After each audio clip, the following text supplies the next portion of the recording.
ರಾಜೇಶ್ವರಿ ಅಂತ. ಮೆಣಸಿನಕಾಯಿ ಬೋಂಡ, ಆಲೂಗಡ್ಡೆ ಬೋಂಡ ಎಲ್ಲ ತುಂಬಾ ಚೆನ್ನಾಗಿ ಮಾಡ್ತಾರೆ. ಕ್ವಾಲಿಟಿ ಎಣ್ಣೆ ಎಲ್ಲ ಯೂಸ್ ಮಾಡ್ತಾರೆ.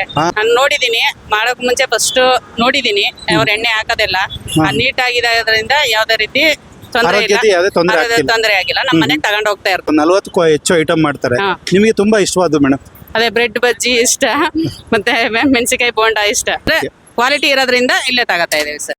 ಪ್ರತಿಯೊಬ್ಬರಿಗೂ ಡಾಕ್ಟ್ರು ಹೆಚ್ಚು ತರಕಾರಿ ತಿನ್ನಿ ಅಂದ್ರೆ ಆದ್ರೆ ಜೀವನ ಜಂಜಾಟದಿಂದ ಹೆಚ್ಚು ಜನ ಇವತ್ತು ತರಕಾರಿ ತಿನ್ನೋದನ್ನೇ ಬಿಟ್ಟಿದ್ದಾರೆ.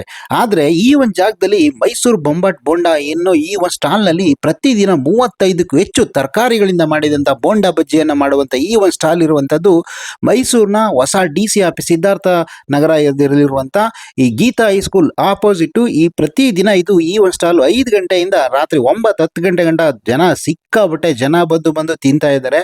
ರೇಟು ಕಡಿಮೆ ಇದೆ, ಟೇಸ್ಟ್ ಕೂಡ ಸಖತ್ತಾಗಿದೆ. ನಾವು ಕೂಡ ಟೇಸ್ಟ್ ಮಾಡಿದ್ವಿ. ಆ ಕಡೆ ಒಂದ್ಸರಿ ಹೋದಾಗ ಟೇಸ್ಟ್ ಮಾಡಿ ಎಂಜಾಯ್ ಮಾಡಿ.